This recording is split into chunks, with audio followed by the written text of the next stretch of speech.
Hello guys, আমার কাম already শেষ। আমি চলে যাচ্ছি আমার কাম সমাধান কইরা ভিতর সাইড। আপনারা জানেন এই জায়গাতে একসময় কারেন্ট ছিল, যখন পুরাতন আন্ডারে যে ছিল সে চলে গেছে, এই জন্য কারেন্ট সে বন্ধ করে চলে গেছে। দেখতে পাচ্ছেন রাজপাশা, এদিকে আরো অনেক আছে, এদিকে আর দেখাইলাম না। তবে আমি চলে যাচ্ছি, বাইরের দৃশ্যটা আপনাকে দেখানোর চেষ্টা করব। আর এটা লক মার দিলাম, এটা হলো বাইরের দৃশ্য।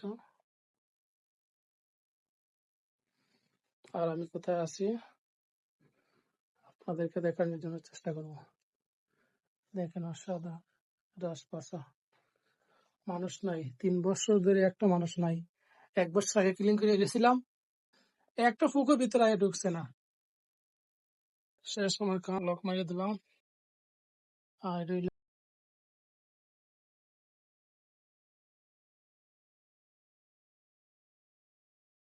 টমেটো বাংলাদেশের মানুষ বলাইতেছে, আর আমি হয়ে আছি আপনাদেরকে দেখানোর জন্য চেষ্টা করবো।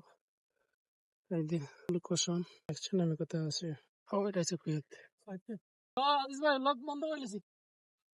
চলো চলো এখন যাইবো রুমের দিকে। দেখতে পাচ্ছেন অনেক সুন্দর দৃশ্য। এটা হচ্ছে কুয়েতের সবজি বাগান। এই জায়গাতে টমেটো এবং ক্ষীরা, বেগুন, তরমুজ, শাম্মাম এগুলা ফলে। আর এটা দেখতে পাচ্ছেন কুয়েত, আর এটা হচ্ছে সৌদি আরব। ওই যে দেখা যায় লোকেশন সৌদি আরব, একবারে শেষ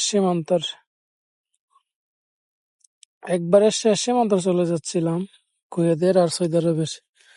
যাই হোক, এই জায়গাতে এসে অনেকটাই ভালো লাগলো। এটা হচ্ছে আমার কফিলের নতুন নতুন খামার। এক হিসাবে সবজির পাশাপাশি আর একটা অনেক বড় বাড়ি আছে। বাড়িটা কিনছে আমার কফিলের নতুন, এবং এটা কয়দিন পরে ইনশাল্লাহ ভাড়া দিয়ে দিবে, কুইদিরা থাকবে এবং চাইলে আজনুইরা থাকতে পারে টাকার বিনিময়ে। অনেক সুন্দর কোটা আছে। আর এটা দেখলে মনে হচ্ছে এক টুকরা বাংলাদেশ। এটা বাংলাদেশ না, এটা হচ্ছে কুয়েত। সবজি বাগানের দৃশ্য দেখেন, অনেক সুন্দর। অনেক টমেটো আসছে, দেখতেও সুন্দর।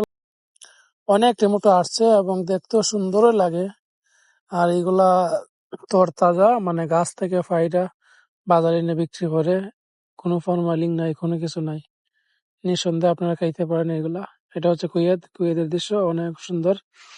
আর আগে ভাবতাম কি কুয়েত কোনো কিছু ফলে নাই, আইসা দেখি সম্পূর্ণটাই উল্টা। এটা হচ্ছে টাকার বাসা বাড়ি, যারা কাজ করে তারা এই জায়গাতে থাকে, ঘুমায়। আসসালামু আলাইকুম।